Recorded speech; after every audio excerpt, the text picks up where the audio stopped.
In this session, we will learn about one of the simplest genetic tests possible, a family history.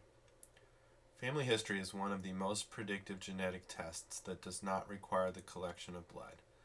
Instead, it simply involves collecting structured information about clinical family history. A family history is typically documented using a format called a pedigree. In this example, we see 4 generations documented in a pedigree. Each generation in this example is represented by one row of symbols.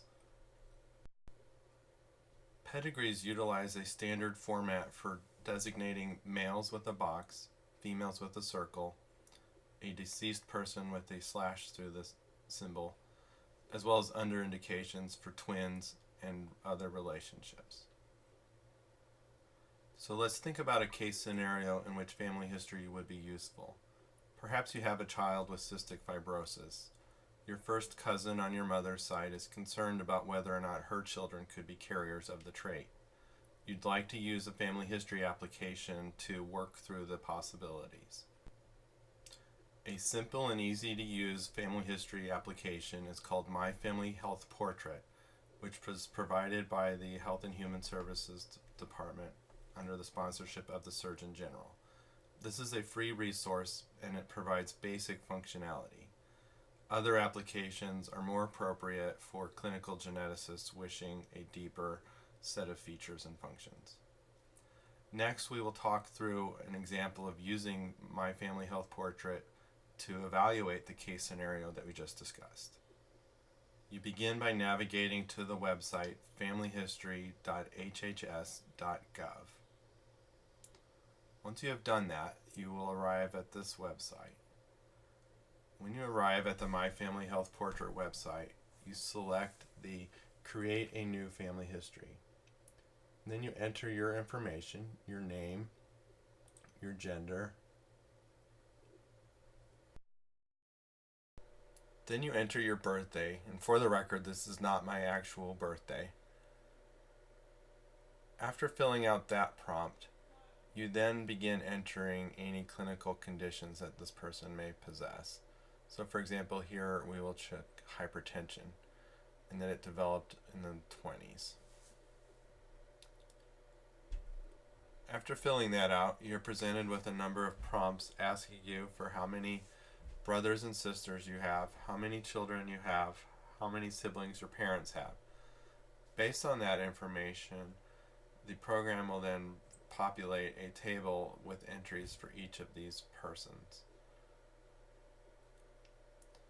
And then you select an entry and begin editing to populate with further information.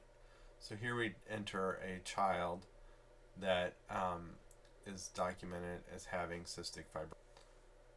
Because cystic fibrosis is not one of the default conditions, we need to create an entry for it. So we populate the prompt here with the word cystic fibrosis.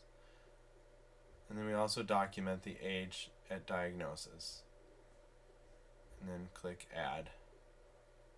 And that creates the documentation of cystic fibrosis for the child. The next step is to create some information about additional relatives, starting with a maternal aunt. So we'll create a record for Aunt Judy. We know that she's still alive, and we document her approximate birthday.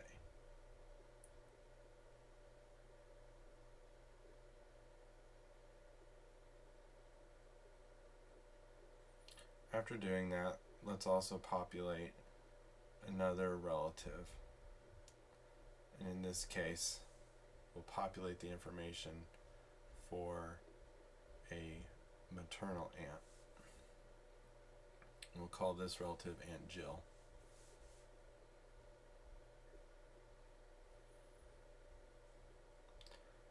Again, we'll populate some additional information. In this case, we'll actually just choose to enter her name.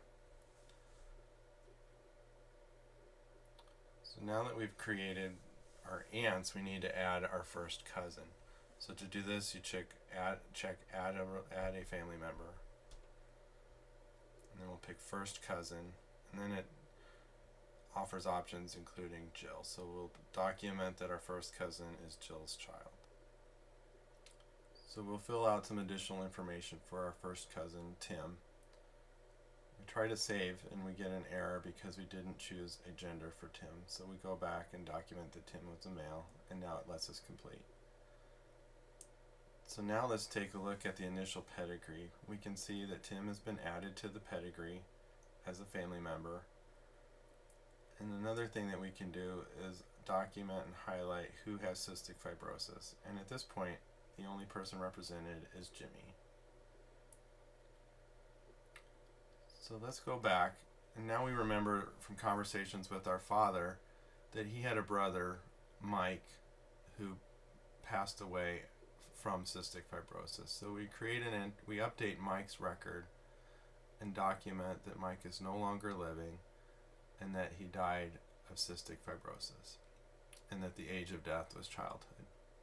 We also will want to document a condition and have an entry for cystic fibrosis under that part of the data as well. So we pick cystic fibrosis and age of diagnosis as infancy. We add that record to the family history. Now let's go back and redraw the family tree.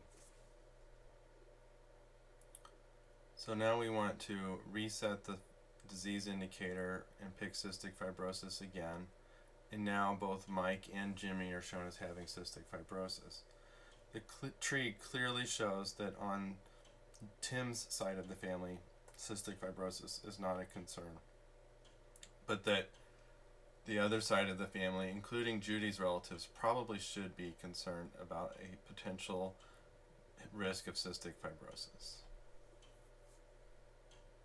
So the last thing we'll want to do is learn how to save a family history.